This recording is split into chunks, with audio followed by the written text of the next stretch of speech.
In the brutal theatre of history, few stories are as haunting as Anne Boleyn's, a queen who soared to power, only to fall to the executioner's sword in the Tower of London. But her story didn't end there. For centuries, her restless spirit has been seen across England's most storied sites. Guards, visitors, even royalty have reported encounters. Her presence a chilling reminder of her fate. Is it legend, or a soul so wronged it cannot rest? Join me as we follow the ghostly footsteps of a queen who never truly left her throne. This is the story of Anne Boleyn's ghost, England's most enduring haunting. The Tower of London Palace prison and execution ground. Here, Anne Boleyn met her end, and here her spirit lingers.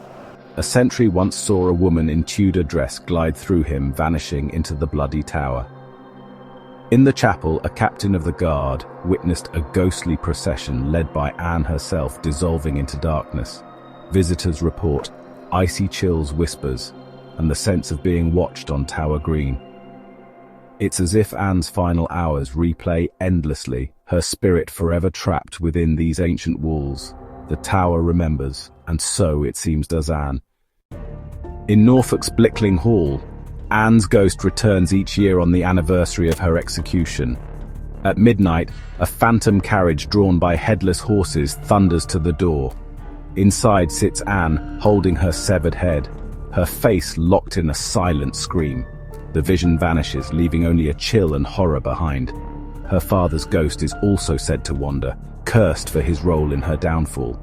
But it's Anne's headless ride that endures, a brutal echo of her violent end. Here, trauma is relived, not forgotten. At Hever Castle, Anne's childhood home, her ghost is seen not in terror, but in sorrow. Especially at Christmas, a wistful figure glides across the old bridge, or stands beneath the oak where she once courted Henry VIII. There's no anger here, only longing for lost happiness. Sometimes the scent of old perfume lingers in her former chambers. This is Anne before the crown, before betrayal, a spirit seeking solace in memories of joy. At Hever, she is the girl she once was, not the queen she became, a gentle haunting filled with regret.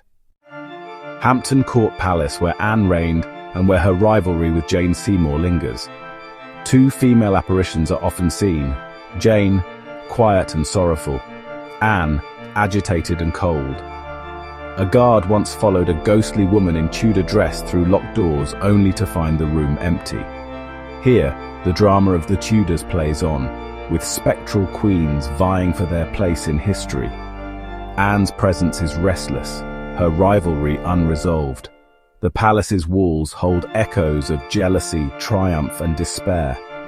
At Hampton Court, the past refuses to die. At Windsor Castle, Anne's ghost is seen running headless through the Dean's cloisters. She clutches at her missing head, her silent scream a vision of pure panic. Witnesses glimpse her desperate flight, a psychic replay of her terror upon learning her fate. The haunting is brief but unforgettable. Here, Anne is not a queen, but a prisoner, forever fleeing the executioner's sword. Her agony lingers in the ancient stone. Lambeth Palace, where Anne's marriage was annulled, is haunted by whispers and weeping. No headless ghosts, just faint voices, footsteps, and a heavy sense of sorrow. Some say it's Anne, reliving her humiliation and loss, the pain of being unmade as queen, and fearing for her daughter's future echoes in these halls. Here, the haunting is subtle, a sigh of injustice that never fades. Anne's anguish lingers in the shadows. In Norfolk's Salle Church, legend claims Anne's body was secretly buried among her ancestors. On certain nights, a woman in white rises from an unmarked stone, wandering the silent church before sinking back into the floor. Is she searching for peace, or recognition denied in life? Whether or not Anne truly rests here, the haunting speaks to a longing for dignity and closure. Her spirit circles, restless, seeking what was stolen from her. Even in death, her story is unfinished. Anne Boleyn's ghost is woven into England's landscape. a symbol of love, ambition, and injustice. Each haunting reveals a different facet: victim, lover, prisoner, queen. Her story endures because her death was too brutal, her life too powerful to simply fade away. Anne's legacy is both historical and spectral, a queen who changed a nation and haunts its memory. The past lingers in shadows and whispers, refusing to be forgotten. Why does her ghost endure? Perhaps some souls are bound by injustice. Centuries later, Anne Boleyn is not forgotten, in history or in the haunted corners of England's castles. And if you ever feel a chill in the night, perhaps you've met the queen who never left. Please like, subscribe, and comment.